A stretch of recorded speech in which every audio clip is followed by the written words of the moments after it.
Throughout the storyline of Kaladesh and Aether Revolt, Dovin Baan is present as an antagonist toward the Gatewatch, and Chandra in particular. Dovin isn't an adversary to the heroes out of hatred, malice, or any number of villainous motivations. No, he's their opponent because the Gatewatch supports the Renegades, whereas the Vidalcan supports the Consulate. With a sense of duty to the people and a strong desire to minimize casualties, Baan takes center stage in the Aether Revolt, and from his point of view, Dovin Baan is only doing what he believes is right. However, by the time of War of the Spark, Dovin has become a minion to the villainous Nicol Bolas, and actively assists the Elder Dragon's plans to destabilize Ravnica and murder an untold number of civilians and planeswalkers. From a story perspective, we get little explanation for this sudden flip in character alignment. Why would Dovin go from a servant of the people to someone who aids in mass murder? Why did one of the most peace-loving planeswalkers suddenly decide to ally himself with a dragon bent on multiversal domination? We kinda don't get an answer, and as a result I've come to believe that Dovin Baan has been the victim of one of the most vile acts of character assassination in Magic's history. When Dovin Baan is first introduced, he is an official from the plane of Artifice and Aether, seeking out the Gatewatch in an attempt to get aid against what he sees as a destructive and chaotic renegade threat. As the lore unfolds, we learn pretty quickly that there's more to the story than initially told, and that events on Kaladesh are far beyond Dovin's anticipations. The Consulate, as it turns out, is being manipulated by the planeswalker Tezzeret to suit the vile plans of Nicol Bolas. Authoritarian steps are put in place by Tezzeret that he justifies as peacekeeping, and Dovin, though apprehensive, just goes along with it. After all, he wants to maintain peace, minimize casualties, and restore order and prosperity to his world. But, unlike with Tezzeret, these aren't just empty words. As the conflict against the Gatewatch and the Renegades goes on, it becomes very clear that Dovin Baan's own morals never sway. Though he's subservient to Tezzeret, he never personally performs any overtly evil actions, and he never comes to learn of just how insanely crazy his artificer boss really is. When the initial confiscation of the inventions occurs, Baan does what he can to ensure that the citizens are calmed, even as their prized creations are taken.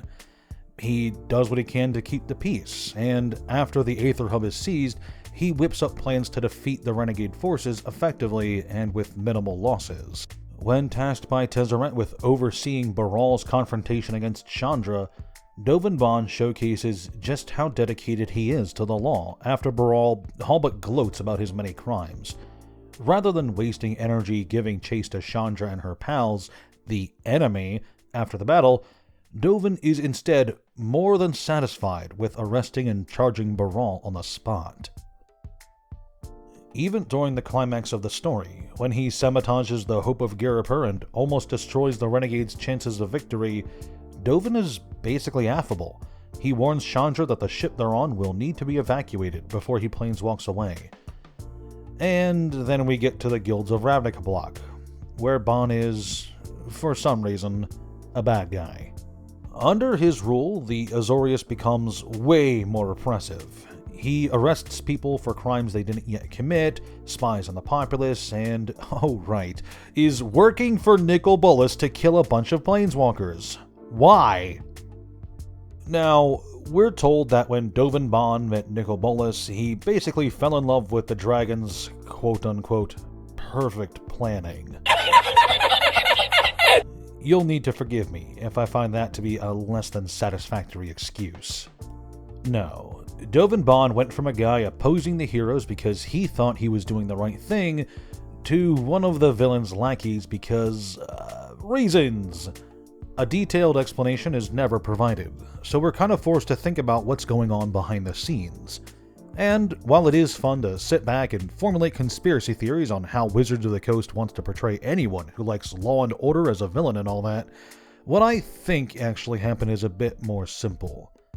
What really happened, I think, is this. Dovin Baan was actually the victim of a lackluster story team. Alright, it's time to be totally upfront. I love, and I do mean love, the Magic story. I love exploring the planes. I love learning about the various factions and planeswalkers. I love reading about the Hominid's life cycle and how Urza made an entire race of eunuchs.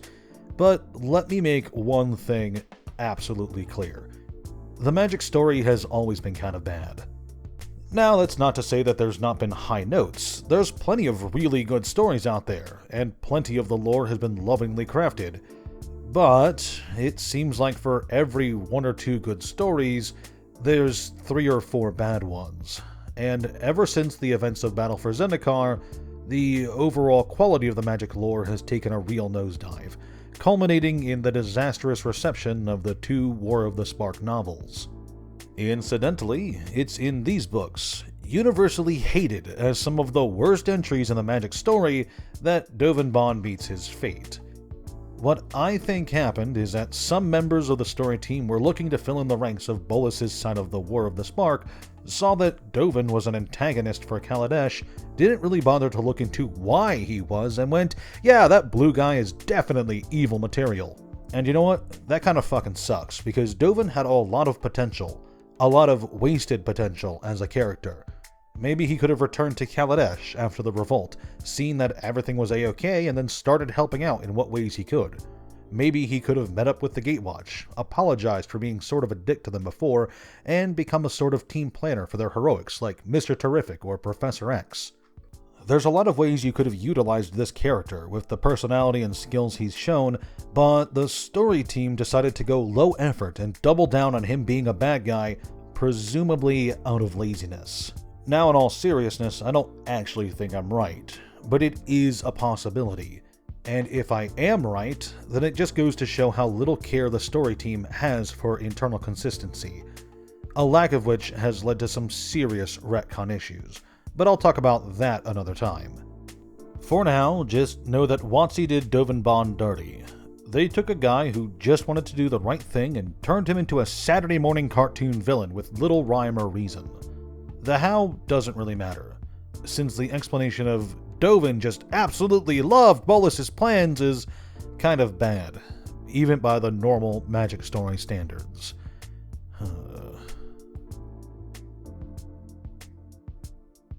Thank you so much for watching this video. If you enjoyed, please like, subscribe, and share with your friends.